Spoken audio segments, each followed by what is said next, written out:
Whether you're an entrepreneur or just an independent contractor, guess what we all are? We're all salespeople. So when somebody says, I'm not a salesperson, I'm an entrepreneur, they don't really understand the meaning of an entrepreneur. Every entrepreneur is a salesperson. So I want you to today look at this from the process of asking yourself, which part of the sales process do I make a mistake in? Where is your leak in the sales process of whatever your business may be? Where's the leak that you have? Because for me, over the years, every single time my sales would drop or I would see someone outdoing me, I would always ask myself, where in the process do I have a problem with? Where in the process is a challenge I have that I have to figure out a way to improve? Because in reality, you know, improving in sales is really about discipline and it's about details. If you are not disciplined, which means work ethic, diligence, follow through, all that stuff, or you're not paying attention to the details that we're about to get into right now, you're simply winging it. And you don't want to wing sales. Sales is, a lot of people may disagree, sales is guaranteed to work. Listen, when people tell me how to make it in sales, I guarantee you lack discipline or you didn't pay attention to details and you don't work that hard. Sales will work for anybody. I firmly believe that. Anybody, it'll work. It's just most people don't want to be disciplined and most people don't pay attention to details. So let's get right into the sales process. So in sales, you'll typically hear, no matter what business you're in, you'll go through the flow of sales. Some say there's 5 steps, some say there's 6 steps, 7 steps, 10 steps, 3 steps. I'm explaining 6 steps here to you right now. Step number 1 is prospecting. Number 2 is approach and contact. 3 is presentation, follow-up. Then it's referral. Then it's maintaining your customer relationship. So let's get right through it, and you need to ask yourself in which of these areas you struggle with. So let's start off with the first one. First one is what? Prospecting. So what is prospecting? So prospecting, a lot of times, you know, people will think prospecting is going out there in the cold market and trying to get somebody to buy a house from you and I'm going to meet them at a mall. Or prospecting is me going out there in the cold market and trying to get somebody to, you know, buy my technology from me for their company. That's prospecting. No. Prospecting is multiple different ways of prospecting. And I'm going to explain every single one of these prospecting to you extremely in depth. So you ask yourself which one you're very good at. So think about it. First of all, there's really 3 different types of people in the world of prospecting that you know. One is people you don't know. 2 is people you know. And 3 is people your people know. Again, people you don't know, cold market, okay? People you know, this is your warm market. 3, people your people know, which for me, it's my favorite market because there's nothing like getting into this market. Now, from the lowest to the highest, the lowest percentage of conversion is people you don't know. Then it's people your people know. Then it's people you know. Sometimes this is harder than this one, by the way, but stay with me here. So, okay, so Pat, great. Now I know what my market is. Excellent. So how do I now get a market? No problem. You got to look at prospecting as multiple different ways of catching a fish. So you can't just have one way of doing it. You need to have multiple different nets out there. And one of them is generally going to work with you. Pick any product. I don't care what product it is. Pick any product you're selling. You can figure out ways to get into other markets. How can you do that? One is social media. One outlet is social media. There's a lot of people doing that. You can do it on YouTube, Facebook, Twitter. You can do sponsored posts, boost them. You can do Instagram posts and boost it. You can do YouTube, Google AdWords. There's so many things you can do on social media. The other one on people you don't know is networking events. You can go to networking events, especially the area of networking events that's predicated to the product that you're mainly marketing. So whatever your networking event you want to go to that people are there. I did a video on it last week. What was the video called that we did last week? It was called How to Charm Like Casanova. In that video, How to Charm Like Casanova, I talk about 18 different ways to master the art of networking. If you haven't watched that video, go watch the video. It's one of the previous episodes. So how do you become a better networker? One is networking event. Another one is going into cold market prospecting. You just meet people randomly and you approach them and you have a script, prospecting. Another one may be friendship farming. You're turning strangers into friends. So I don't know John, but I keep going to this restaurant and eventually John and I become best friends because we have lunch at 12 o'clock and every day we talk sports. 6 weeks from now, we've had 4 beers together and I already know his life story, his family. I just told him, hey, what kind of business are you in? That relationship went from being a cold relationship to now warm, to now we went golfing together. We have a friendship now. Our wives have met each other, whatever. I know his kids. I met his parents. I met his girlfriend. I met her, boyfriend. We're good. We get along. There is a relationship there. So strangers into friends. That's a whole different video by itself. Then there is friendship, the part where I said people that your people know. I love this part with referrals on prospecting is because I'm going to get back to it here in referrals, but on the prospecting side, on who my people know, they make for the best prospects. On when I ask them specifically what kind of clients I'm looking at. So then there's center of influence. What's center of influence? Center of influence for me in prospecting is you taking the top 20 people you respect the most in your community. Make a list of it. Top 20 people you respect the most in your community. Make a list of it. Then you know what I want you to do? I want you to contact these 20 people and ask them to go have a cup of coffee with you. What's the script sounds like? Like this. Hey, I really value the fact that you're a successful entrepreneur, and one day I'm planning on being someone like you. I would love to treat you to coffee one of these days or lunch. When is a good time for us to go out? It's on me. I just want 30 minutes of your time. No problem. Then you go and you're simply building a relationship. Eventually 3, 6, 12 months later, you give whatever you can to them. They're going to give back to you. How can I help you? They'll give you the context or relationship that they have that could help you, right? And so then that needs to be maintained constantly. So there's many different ways to improve on the prospecting side. Now let's continue because I'm going to come back to prospecting. Approach and contact. What's approach and contact? Well, one could be how you send your formal email to somebody to follow up with them once you got the info. So I got the number, I got the phone number, I got the email address, I got first name, last name. Then what do? Step number 2, I befriend them on LinkedIn.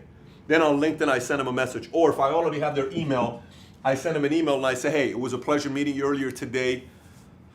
I was impressed with that. I'd love for us to schedule time to visit and talk about I think there's ways we can create a synergistic relationship here. Great.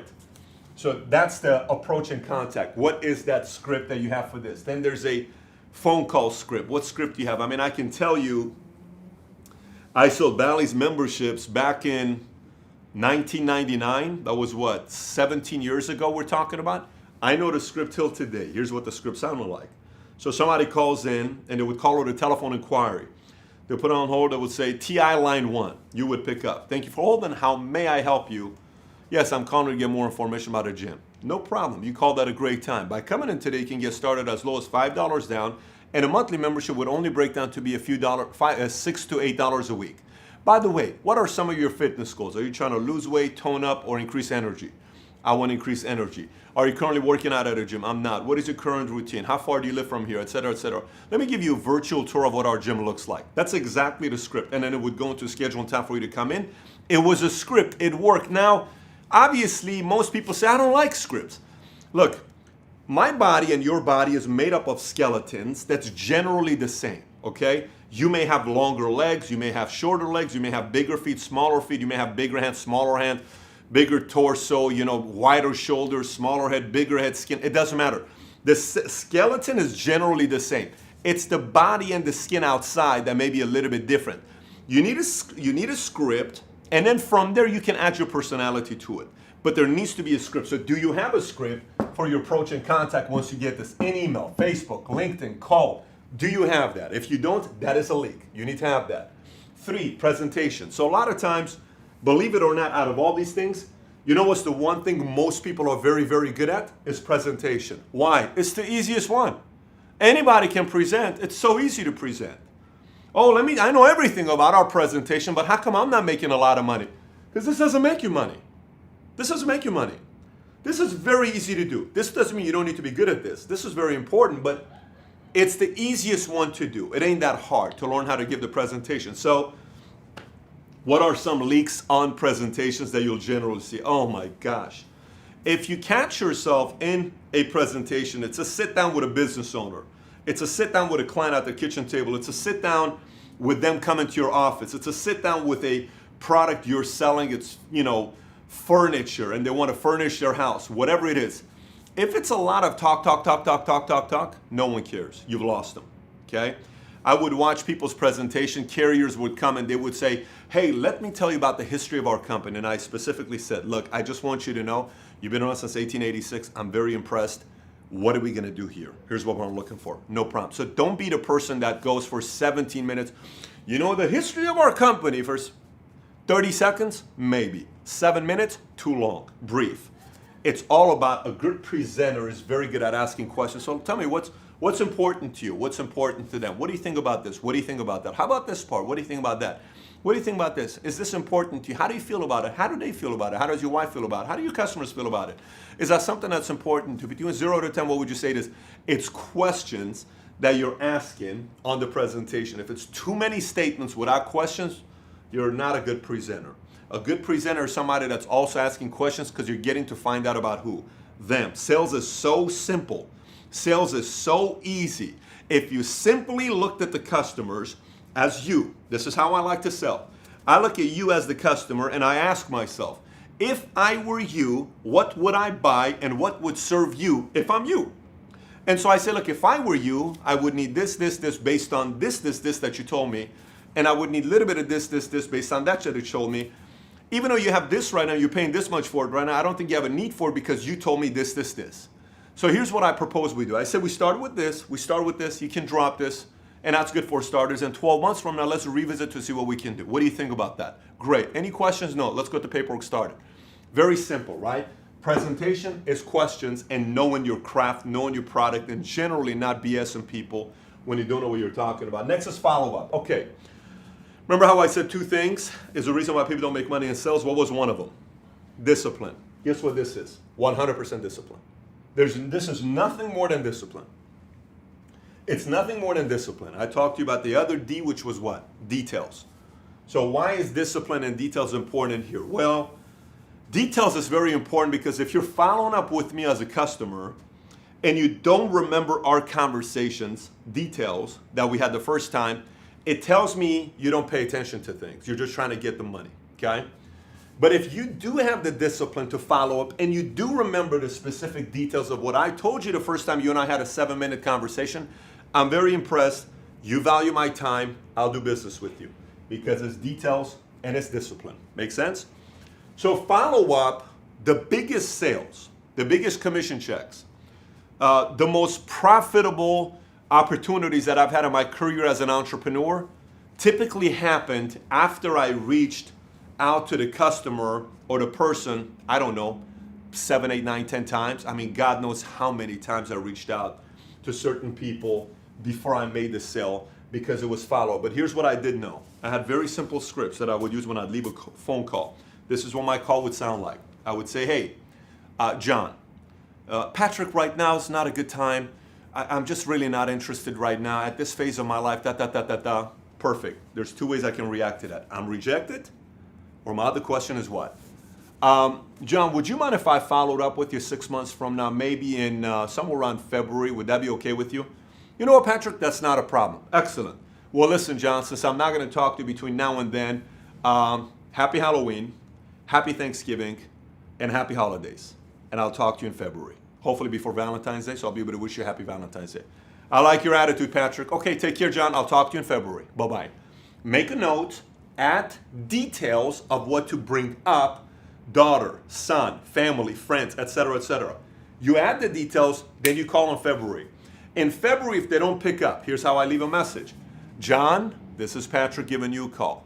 Again, I haven't spoken to you since August. Happy Halloween, happy Thanksgiving, happy holidays, happy New Year.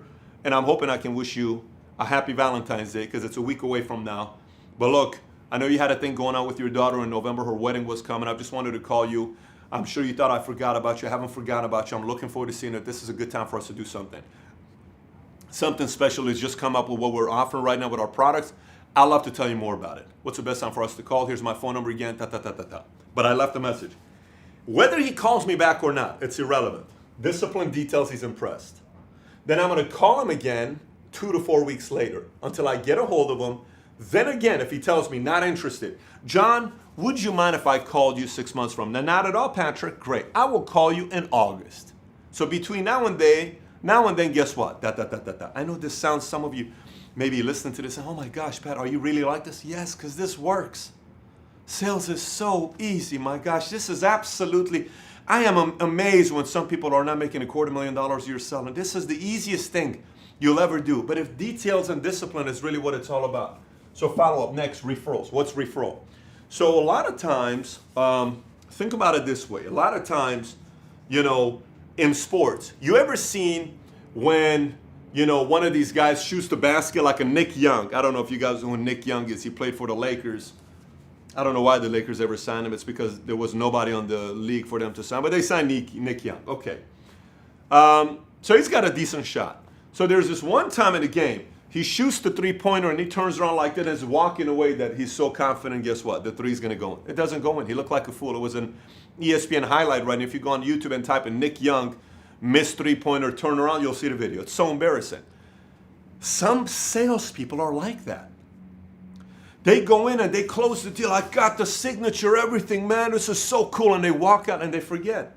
Man, you just made $2,000. Man, it's like $100,000 here. What are you doing? Stay. Relax. Don't celebrate. The game's not over yet. You still got to play defense. Referrals is what keeps you in business. That's your defense. So I got to figure out a way to get referrals.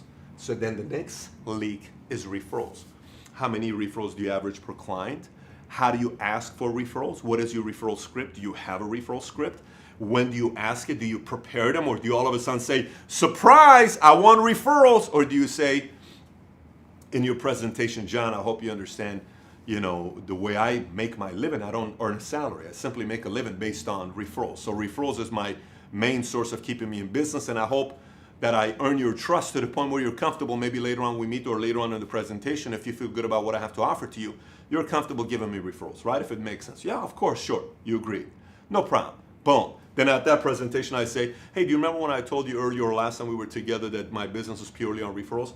And I said if it made sense, and obviously we're doing business together, so, who do you know that ... And he asked for referrals. Piece of cake. But don't be a Nick Young. I'm telling you right now, don't be a Nick Young shooting the three-pointer excited. Come back around and play defense. You're about to lose the game. Defense wins championships. Come back. Denver Broncos won a championship last year, not because Peyton Manning wasn't having his best season. They won because their defense was one of the greatest ever. Referrals. And last one. Now, what's last one? Man, the last one is so important. Man, the last one is so important, but it's boring. Okay, so let me explain to you why it's boring. Okay, so think about it this way. I mean, I'm going to use this analogy because it's effective. A lot of times, we want new things.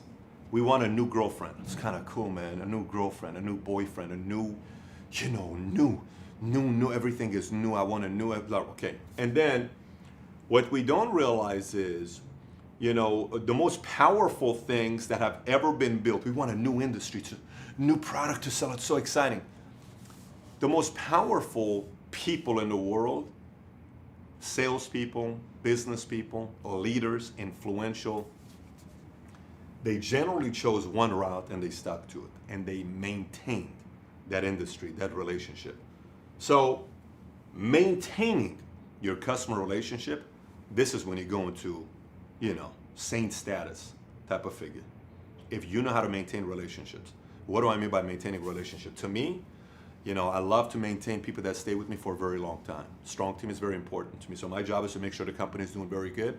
My job is to make sure that environment is a great environment. My job is to make sure everybody's growing. We're developing. I'm outgrowing everybody because I'm leading them at the front. My job is to make sure there's an edge going on and we're competing, we're growing, everyone's coming up with ideas. Why? Because I want to maintain a relation with home office, with my carriers, with my vendors, with my, following, with you. I mean, we want to have an edge because we want to build a YouTube channel. We believe pound for pound we can go against anybody on YouTube. You see a lot of channels on YouTube that are purely motivation, regurgitating, same message over and over and over again. People finally say, look, you keep saying the same thing.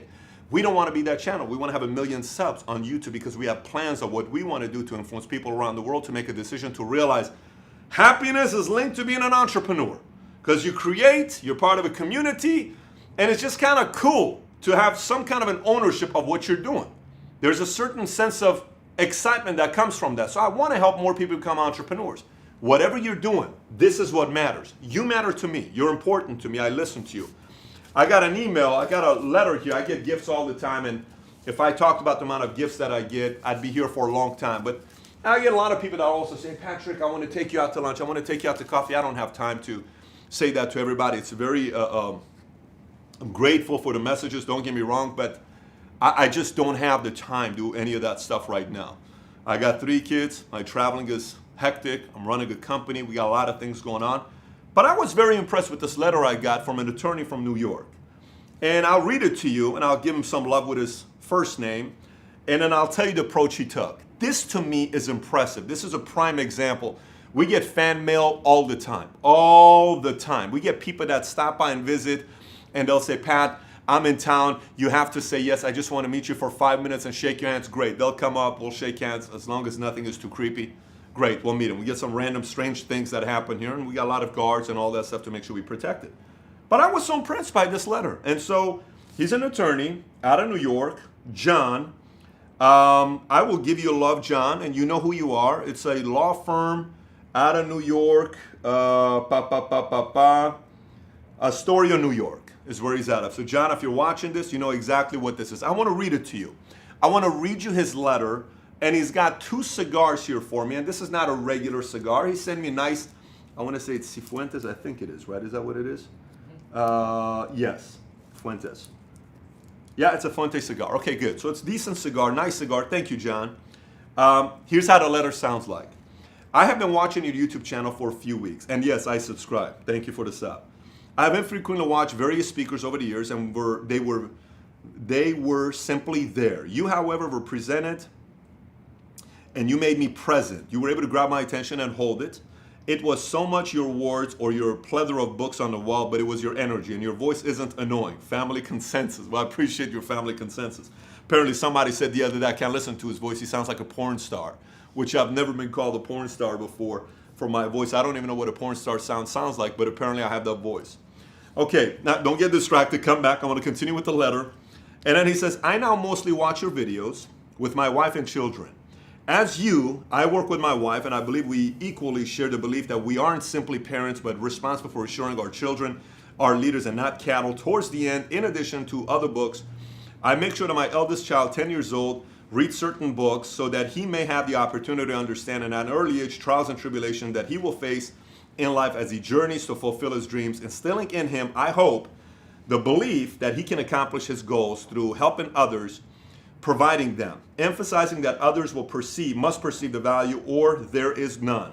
A few books that he's read, I recommended following books, or there are plenty of Dr. Seuss or Bob Burke, good book, The Go-Giver, The Alchemist, Paulo Coelho. What books would you recommend? What prompted this correspondence was your video on how to work with family. I watch it all night with my family and found that myself thinking about it next day. I share your belief and practice as well with my wife, but near the end where you discuss how you would handle your children at the workplace or potential business venture resonated and impacted upon me, your dedication and discipline. Your content offers value to our family, and as a small token, listen to this, watch this. And as a small token of my appreciation, I offer an open invitation anytime you're in New York City to join me for fresh squeezed juice. He watches it, regular watches, so he knows right now I've lost 17 pounds. Since you don't drink coffee, I don't drink coffee, sounds good. Lunch or dinner would be fine. Perhaps you can challenge me to find a great spot for liver. Interesting. John, if you like liver, man, we got to go to some Mediterranean place. I just got to tell them how to make it. I am enclosing 2 cigars, one for each of us, hoping you will save them until we have our encounter. I would enjoy the opportunity to meet. Signature, wet signature. The closed cigars are short, not because I want to limit our time together, but because I value your time. Listen, man, John, I gotta tell you, I mean, you are pretty much an example of how to do this part, and you know, this is class. I like this. I wanted to give John some love. So John, if you wanted to disclose that it's you with your last name, you can comment on the bottom. It's all good with me. If you don't, I'm giving you love for what you did. I'm impressed by that. That tells me he probably treats his customers that way, and he maintains customer relationships. See, the world of business, an attorney is a salesperson because you're selling people. A CPA is a salesperson. An accountant is a dentist, a great dentist that makes a lot of money. I know solid dentists in LA who make $200,000-300,000 grand a month, but they're salespeople. I went the other day and I was test driving a Lamborghini. The guy comes with a Porsche and he bought a brand new Aventador. And I said, hey, what do you do? He says, I'm a dentist. How do you make $200,000 grand a month as a dentist? Well, he makes 200 grand a month because he's a businessman and a salesperson on getting other people's business. But I guarantee you there's some of this going on. Without this, you ain't gonna go to the top. Very simple. Because they talk to one another. You gotta learn how to treat them very good. So again, ask, as you look at this, people often ask me, well, Pat, based on your opinion, which one do you think is the most important? Which one is the most important? Well, let me tell you which one, without it, nothing exists. If you don't do this, kiss it goodbye. You know what's crazy? You know what's crazy? Michelangelo, what kind of time do I have? Like 3 minutes? Okay. You know what's crazy? What's crazy is some of you who are watching this, you are incredible at this, but you are so frightened of this. Because of that, you'll never make it big unless if you face your fears here and start doing this and this. Because you know where the money's at? The money's here. You know where the guarantee is at? The guarantee's here. This guarantees you. This means nothing. Very little. It means some, but not the most. This is what's most important. Anytime, I used to always tell people, if your phone doesn't run out of batteries twice a day, you ain't working hard enough. Your phone's got to run out of batteries twice a day. Not because you're playing. Tell me some of the games that people play on the phones, Michelangelo. What would you say? Angry Birds. Angry Birds. What else? Pokemon. What's the one thing? The war game. The war game that people play. World of Clash of Clans. Clash of Clans, right? Or some of these things that people play, right? Okay. Your phone should be running out of batteries twice a day because you're making 200 calls a day. Okay, if you're a rookie entrepreneur, you ain't making 200 calls a day, you're not really hungry. You're just kind of winging it. You're hoping this thing works out for you and get lucky. There's a guaranteed formula to this. So with that being said, one, if you got any questions or comments about this, comment on the bottom. Two, if you haven't subscribed to the channel, Michelangelo, throw me my favorite towel to your, my favorite pillow to your left. I need your help. I need you to subscribe. Help us get to 100,000. Share our content with other people you know. We've been growing very fast the last couple months here. Our YouTube channel has, which is quite exciting. But our goal is to get to 1 million. Our short-term goal is to get to 100,000 subs on entrepreneurs to learn more about the content here. Again, subscribe if you haven't. And then what else? If you watch this video on a complete different website, you can always come back to patrickbetdavid.com, boom, and get all the content we offer for entrepreneurship. With that being said, thank you so much for watching. Take care. Bye-bye.